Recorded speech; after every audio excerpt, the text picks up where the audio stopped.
Chisaki, Blue Futon, or out of the box, or out of the wall, whatever you want to call it, we have Daniel Day-Lewis. There will be blood. I don't know why I said it like that, but Daniel Day-Lewis is retired. He didn't win an Oscar nomination for this movie. I think this won maybe 2 more Oscars. Best cinematography, actor, and I thought maybe 1 more. But anyway, There Will Be Blood. Is it a masterpiece? Does it hold up? Let's find out.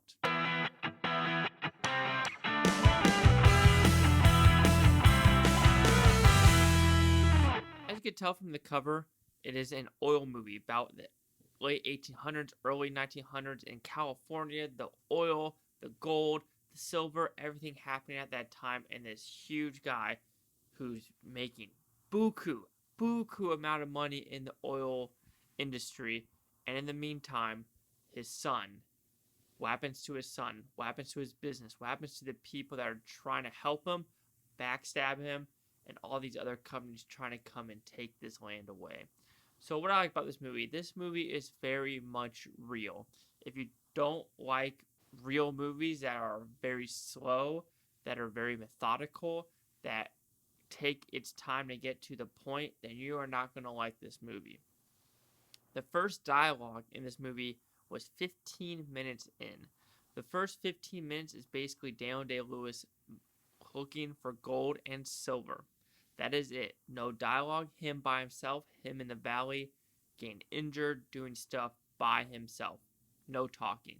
And the director, Paul Thomas Anderson, did this on purpose to show the solidarity of Daniel Day-Lewis. Then they slowly give him dialogue, give him a kid, and do this stuff to show him progressing through life. Daniel Day-Lewis is a character in this movie that you're not supposed to like. There's not a lot of characters in this movie you like. There's Paul Dano, the preacher. There's Paul Dano's brother, who basically told Daniel Day-Lewis. There's a couple side characters and maybe the son you like.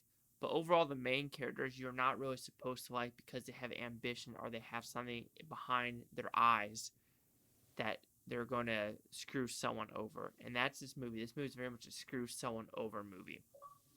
Daniel Day-Lewis is there for the money. He does not care about everyone else. This is a slow movie, but like I said, it looks great. The score is very interesting and unique. It reminds me of A Marriage Story, how the score doesn't match what's going on in the screen, but it works at the same time, and this does this perfectly.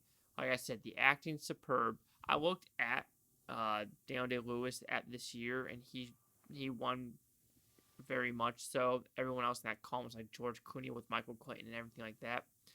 But this movie looks good. It sounds good. Is it slow? Yes, but it's supposed to be that slow. There are issues with the timeline as well of how much Paul Thomas Anderson wants to focus on. I do think he focuses a little bit too much in the middle section, and then the last 15 minutes, 20 minutes of the movie is him really rich in the house, and he does this violent act and just totally saying some nasty stuff to his son, which he didn't have to. It was just a very nasty scene, but they did it on purpose to show that Daniel Day-Lewis really isn't a good guy in this movie. There aren't a lot of good guys in this movie, so I think that's a positive and a negative, but I'm going to go with more of a positive with not being a happy ending, because this shouldn't be a happy ending with everything that happens during this time. And I think that's also why I like this movie, is there's no drama, overdone drama. And this is what really happens back in the Wild West. It's a dog eat dog world. It wasn't like this. There weren't a lot of laws. You can murder someone, bury them, and if someone catches you, either you make a deal with them or they hopefully turn you into the cops and maybe you have a bounty on your head. Other than that, Daniel Day-Lewis does a great job. There Will Be Blood, Paul Dano, Paul Thomas Anderson. I'm going to guess in the future, kind of like Wes Anderson, those type of movies, these Paul Thomas Anderson, a lot of them are going to slowly get Criterion Collection releases.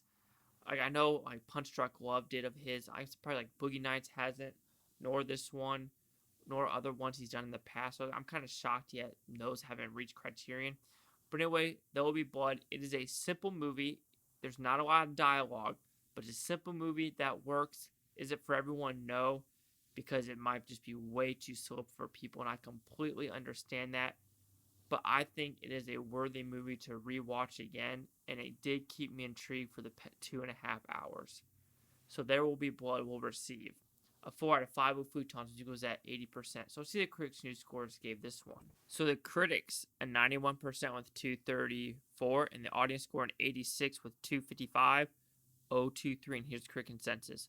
Widely touted as a masterpiece, this sparse and sprawling epic about underhanded heroes of capitalism boosts the incredible performance by leads Daniel Day-Lewis and Paul Dano, and is director Paul Thomas Anderson's best work to date. I have to agree, except for the last sentence. I think Boogie Nights is still a superbly better movie. I know that one's a very polarizing movie about the porn industry, but I just love Boogie Nights with a passion. Hugely love that movie. But anyway, do you agree with the 91, the 80, or the 86? Chase out the Blue Futon. Like, comment, subscribe. Let me know things Bluetonian-topia, you Bluetonians. Thanks for watching. Have a great day. But yeah, it's one that it's really good. I think that year, what won Best Picture that year? Let's see if I can remember. 2000. That was. I don't know. I don't know, guys. I thought I was going to tell you some fun facts. You're not getting any fun facts at the end of this video. Sorry.